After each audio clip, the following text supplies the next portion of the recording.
Pernyataan ataupun pesan kebangsaan yang sudah disampaikan secara utuh oleh Presiden ke-7 Republik Indonesia Joko Widodo. Jokowi sudah belak-belakan di Kongres Partai Solidaritas Indonesia. Ada beberapa pernyataan menarik yang kemudian disampaikan oleh Jokowi. Saya akan bahas bersama dengan Direktur Parameter Politik Indonesia, Mas Adi Praetno. Mas Adi, saya mencatat ada dua setidaknya kalimat yang menarik sekali. Saya akan full mendukung PSI, saya akan bekerja keras untuk PSI, dan frasa kita itu berulang kali digunakan Pak Jokowi. Anda memaknai seperti apa? Ya, saya kira memang satu-satunya momentum yang paling banyak ditunggu dalam Kongres PSI hari ini itu adalah sikap secara terbuka dari Jokowi. Itulah yang saya sebutkan. Kalau mau jujur, sebenarnya Kongres PSI hari ini itu memang menegaskan bahwa per hari ini tak ada lagi perdebatan bahwa Jokowi itu adalah PSI dan Jokowi PSI adalah PSI. Ya, Jokowi adalah PSI dan PSI adalah Jokowi. Saya kira perdebatan soal apakah akan menjadi kader, akan menjadi anggota, apakah akan menjadi Dewan Pembina menjadi tidak relevan karena secara explicitly, secara gestur dari statement dan gerakan politiknya, Jokowi sudah mempertegas bahwa Jokowi akan mendukung total PSI dan akan bekerja keras untuk PSI. Itu bagi saya lebih dari sekedar kartu keanggotaan. Itu lebih dari sekedar apakah struktur partai itu akan berlaku untuk Jokowi. Itulah yang saya sebutkan. Jadi seminggu dua minggu ini memang satu-satunya momen politik yang ditunggu oleh publik adalah soal Jokowi. Karena Jokowi inilah kemudian bicara tentang exposure, bagaimana PSI itu akan diproyeksikan di masa-masa yang akan datang. Bagi saya, Kongres PSI hari ini sampai besok katanya, itu hanya sebatas mengkonfirmasi bahwa ini partai adalah partainya Jokowi. Dipersiapkan bukan hanya lolos di parlemen, tapi wajib katanya, dan tentu untuk menyongsong bagaimana PSI itu menjadi partai yang besar. Kenapa hal ini menjadi menarik? Karena kita tahu juga sebelumnya Jokowi juga sempat menyebut bahwa sepertinya ada skenario besar yang hendak menyerang Jokowi dan juga keluarganya untuk mendowngrade ataupun mendiskreditkan Jokowi dan keluarga. Apakah kolaborasi antara Jokowi dan juga PSI ini akan mampu membendung dan juga menjadi kontestan baru di perpolitikan tanah air? Kan setidaknya bahwa spekulasi apakah Jokowi akan bergabung dengan partai manapun itu kan selesai hari ini. Ketika Jokowi secara terbuka, secara eksplisit mengatakan akan mendukung secara total PSI. Kalau dulu kan Jokowi dikaitkan dengan Golkar, sempat juga dikaitkan dengan Gerindra, sempat juga dikaitkan dengan PAN, sempat juga dikaitkan dengan P3 dan seterusnya. Ketika forum hari ini ada pesan kebangsaan dari Jokowi yang notabene-nya bukan kader resmi dari PSI, ini kan jelas bahwa partai ini sebenarnya adalah exposure dan karpet merah yang sengaja dipersiapkan oleh PSI hanya untuk Jokowi. The one and only partai ini kiblat politiknya adalah Jokowi dan tak lebih. Nah, yang menarik adalah tentu dengan adanya pernyataan secara eksplisit kayak gini, segala apapun yang terkait dengan Jokowi ke depan, exposure, termasuk juga kalau ada kritikan, serangan-serangan, saya kira kader PSI akan pasang badan. Karena memang sejak ada konflik politik antara Jokowi dengan PDIP, per hari ini juga kader-kader PSI, termasuk juga elit-elit PSI, adalah mereka yang selalu pasang badan, menjadi garda terdepan, membela Jokowi dari segala bully dan kritikan-kritikan manapun. Pasca Pilpres, setelah Jokowi tak lagi jadi presiden, sangat kelihatan sekali di media sosial, di media mainstream, dan di debat-debat terbuka yang selalu memberikan dukungan secara total ke Pak Jokowi, ya tidak ada partai yang lain kecuali PSI. Inilah yang saya sebut, Jokowi dan PSI adalah dua sisi yang tidak bisa dipisahkan. Ini semacam mutual interesting, saling menguntungkan dan juga saling membutuhkan satu sama yang lainnya. Tapi yang menjadi menarik, Mas Adi, adalah bahwa betul tadi PSI dan Jokowi saat ini dapat dikatakan sudah tidak dapat lagi dipisahkan, artinya menjadi satu bagian. Tapi pertanyaannya, kenapa Pak Jokowi tidak secara terbuka mengatakan saya akan misalnya menjadi Dewan Pembina ataupun saya akan terjun langsung menjadi keanggotaan ataupun kepengurusan? Kenapa tidak disampaikan seperti itu? Ya, sepertinya Jokowi itu sudah melampaui batas-batas struktural kepartaian. Untuk apa masuk jadi Dewan Pembina, menjadi struktur dan menjadi kader partai, kalau Jokowi sudah bisa mengorkestrasi bagaimana PSI ke depan?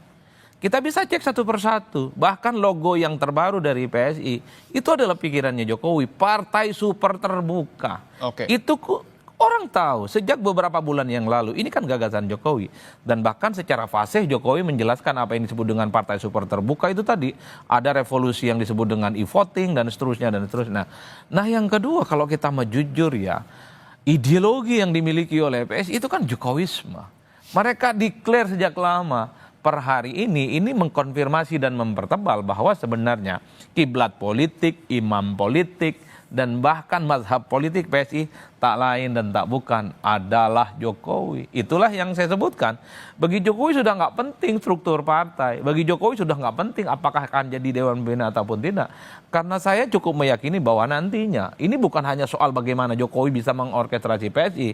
Saya turut menduga bahwa akan begitu banyak orang-orang yang selama ini menjadi loyalis dan para pendukung Jokowi mungkin juga akan hijrah menjadi bagian dari PSI. Oke. Makanya tadi saya melihat bagaimana Jokowi mengatakan bahwa akan ada perubahan yang cukup signifikan terkait dengan struktur partai. Betul. Itulah yang saya kira mungkin nanti akan begitu banyak orang, relawan, para loyalis Jokowi yang per hari ini tidak berpartai akan diborong ke ini partai. Artinya menurut Anda bahwa perombakan besar dalam struktur keanggotaan PSI akan juga ada tangan Jokowi di sana, ada orang-orang Jokowi di sana? Ya kalau mau jujur sebenarnya mentor utama, konsultan utama dari PSI ini adalah Jokowi, bukan yang lain. Udah nggak ada perdebatan ini. Tak ada lagi panggung belakang yang kemudian spekulatif. Per hari ini exposure dan resultante PSI di masa-masa yang akan datang itu adalah Jokowi. Dalam sambutannya Jokowi mengatakan, kita sudah mengalami pengalaman. Kita itu kan menegaskan bahwa sebenarnya secara eksplisit Jokowi sudah menjadi bagian dari PSI. Bagaimana Jokowi bercerita tentang kita 2019-2014. 2024 maksudnya itu adalah bagaimana Jokowi ingin menjelaskan 2 kali PSI ikut pemilu. Dan sangat kelihatan sekali Jokowi itu bicaranya seperti at home. Seperti di rumahnya sendiri, bahwa yang dihadapi itu adalah kader-kadernya, semua orang yang tegak lurus bersama Jokowi, dan semua napas politiknya itu adalah napas politik Jokowi. Oke, artinya kehadiran Jokowi di PSI dalam tataran yang sangat terbuka pada hari ini sudah sangat terlihat, ini akan memberikan dampak positif bagi PSI khususnya di 2029. Ya tentu kalau kita bicara tentang partai politik ya per hari ini tentu ini akan menjadi sesuatu yang positif bagi PSI. Apapun judulnya, Jokowi ini adalah mantan presiden 2 periode.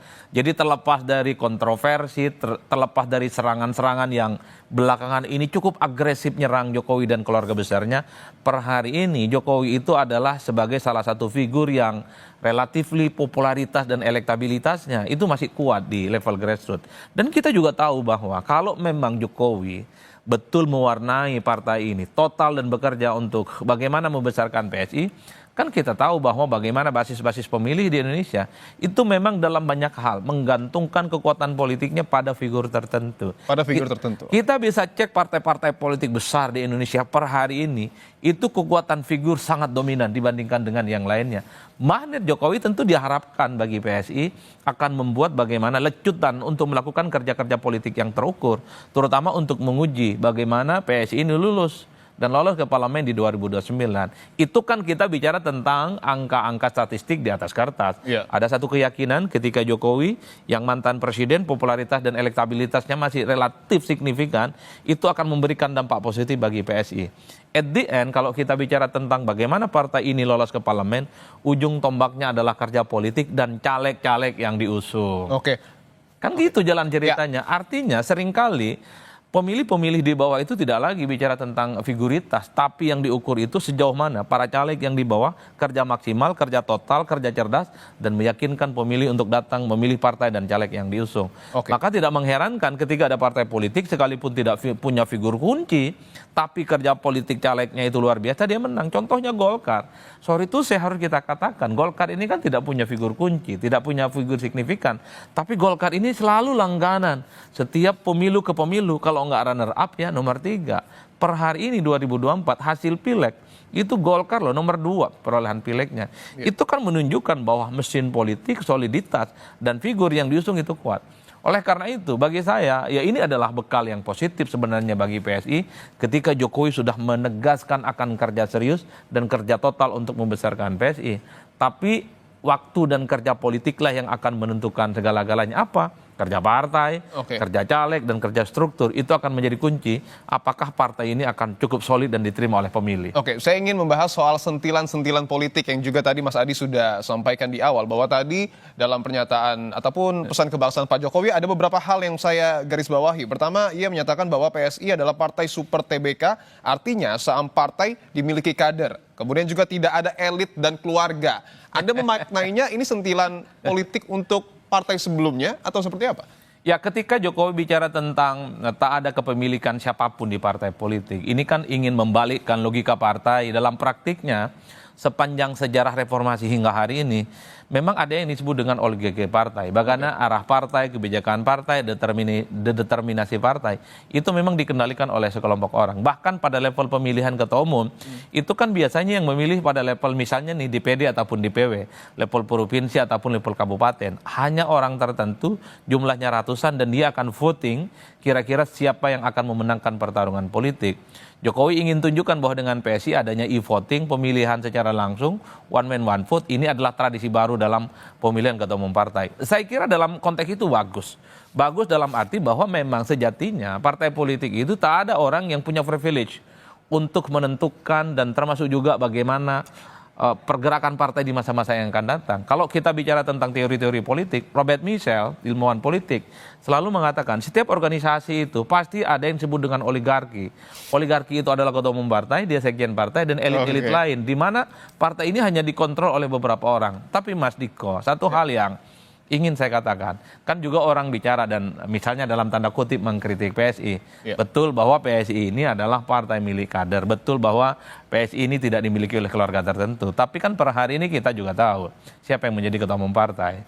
Oke. Jadi nggak perlu panjang-panjang debatnya. Yang kita inginkan adalah bahwa yang paling penting bagaimana demokrasi kita ke depan itu guyup, sehat, dan semua kepentingan politik melalui partai itu terakomodasi. Dan yang paling penting, karena partai politik itu adalah produksi untuk melahirkan calon-calon pemimpin di masa-masa yang akan datang, kirimlah kader-kader terbaik. Supaya kalau mereka jadi pejabat publik, jadi presiden, wakil presiden, gubernur, bupati, wali kota, anggota dewan, mereka bekerja dengan maksimal. Bukan hanya sebatas hore-hore, bukan hanya sebatas gimmick, bukan hanya show off di medsos, tapi kerjaannya tidak ada. Yang kita butuhkan itu, karena apapun judulnya di negara kita ini, yang bisa mengendalikan dan mengontrol adalah partai politik dengan cara kaderisasi yang mereka lakukan. Oke, kaderisasi itu menjadi harga mati agar partai ini juga bisa memberikan suara bahwa tadi juga sudah ditanyakan Mas Adi dan ini juga akan jadi pertanyaan terakhir. Apakah kemudian nanti sosok Pak Jokowi ini akan dan PSI-nya akan betul-betul dapat bersaing dengan partai-partai besar yang juga punya tokoh-tokoh, misalnya Partai Gerindra dengan Pak Prabowo, PDIP dengan Bu Mega, Demokrat dengan Pak SBY, akankah mampu bersaing? Ya, saya kira memang PSI akan mengamplifikasi sosok Jokowi yang pernah menjadi presiden 2 periode di negara kita.